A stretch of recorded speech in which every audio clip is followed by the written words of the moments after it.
What's up? What's up, dude? How are you? Living the dream. Wow. The man. Is this real? It's for real.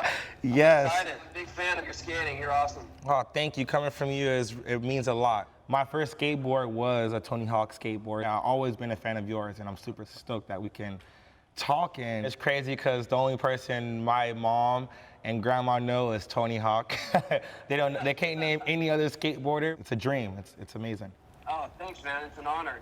If you can go back in time to give advice to 24-year-old Tony, what would it be? Oh, wow. That's right when I had my first son, Riley, and right when my income was dropping by half every month because skating was just dying. So if I were to go back and talk to that kid, I would just say, stay the course. You're not going to believe what's in store. And don't try to do a loop in a gorilla suit. That would be my only advice to that 24-year-old.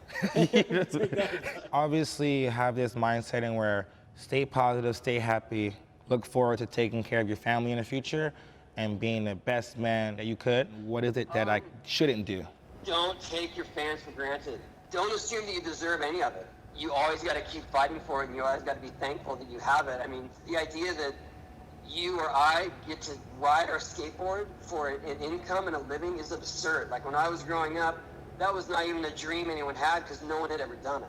To be doing it now, especially in the light of so much skateboarding success and popularity, is even something to be more thankful for. And the best thing you can do is to engage with your fans. That goes such a long way, and I know this coming from a kid who was very impressionable. I met a handful of pros, and those interactions stuck with me, and some were bad, but some were amazing.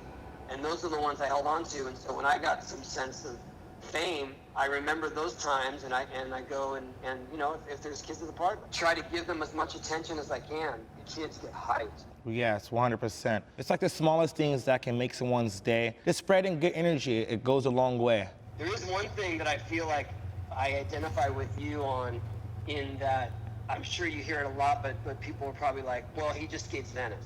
Because when I was growing up, I was only known for skating Del Mar. So people thought if I went somewhere else, I wouldn't do as well. And for the most part, they were right in the beginning, but because I was hearing that sort of feedback, I made sure to go out and learn to skate other stuff, even when I was uncomfortable with it. I just feel like that's one thing that I see in you that people would see in me as well. The other end of that is that I've never seen anyone skate so ambidextrously as you. Like, no one looks more comfortable skating. I don't know which stance is your regular stance. I like to think it's goofy-footed because I see you skate tranny more goofy-footed, and I'm goofy-footed. So that is fascinating to me, that you can just switch into something else and it looks like you're going normal. Like, it's amazing. You've tapped into something that no one's really gotten yet. I mean, there's plenty of people that we can do switch tricks, but we all look awkward going switch. I mean, I look like I'm having a seizure.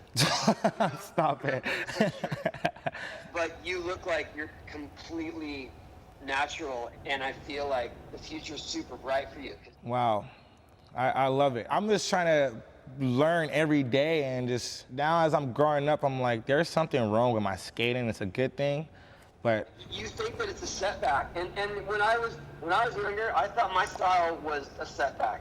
I thought I was too little, and so I had to ollie into my airs, and everyone said I was cheating. And I'm so thankful that I had to go through that. Because look at you.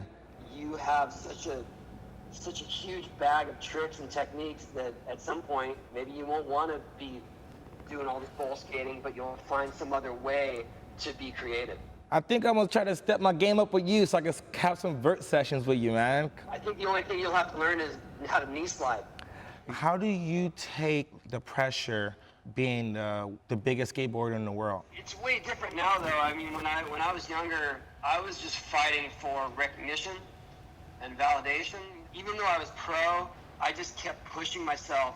Right. And so it was more like the pressure was just on myself to just do the best I could, and not about like how I compared to everyone else. And then as I got older, the pressure was just more like to maintain my skill level, especially as I got a lot older, like now. It's just more like this thing that you have to put on yourself, and you have to be comfortable in making small progress. instead of like everything's just reaching for the best, the gnarliest thing. It's more like, you know, just keep pushing it, and as long as you maintain that level, you're gonna have way more longevity than someone who like burns brightly and then fades away. 100%. Because you've seen people do like massive stunts and then they're gone. They can't maintain that level, and it's more like if you can maintain a steady level, you'll have way more longevity. I don't think that I really need to tell you that based on what I've seen of your skating. You know, you've got this consistent level and you're always pushing it a little more, and people recognize that. Thank you so much. I appreciate you. I'm gonna remember that and take that to heart, and just know as you do that, more will come. I go to my ramp and I'll just be there for hours trying one thing and not get it. And I've come to realize that like, I gotta embrace that failure, because that's teaching me how to be determined, how to persevere, and then I can usually come back and get it, maybe not the next time, but the time after that. You know what I mean? It's like, I used to walk away so defeated, and now I'm like, all right, this is teaching me that I gotta keep pushing it. When you first started to get really, really big money, how did you take that? When I found that kind of success, I realized that I had a voice, and I also had leverage, so that if anyone wanted to do a promotion with me, it was going to be on my terms, and I had to fight for that. That was hard, you know what I mean? 100%. People were just like, no, we're the ad agency. We do this for a living, and it's just like, well, you don't know skateboarding, Right. and you don't know how I want to do things, and it took a little while to get that respect and to get that approval. 100%. Thank you so much. I appreciate you. Yeah, well, I think you're on your way. Thank you so much, Tony. Thank you. Yeah, man. You have a blessed day. I really appreciate you. Tell the kids I said what's up, and I will see you soon. All right. Okay, thank you.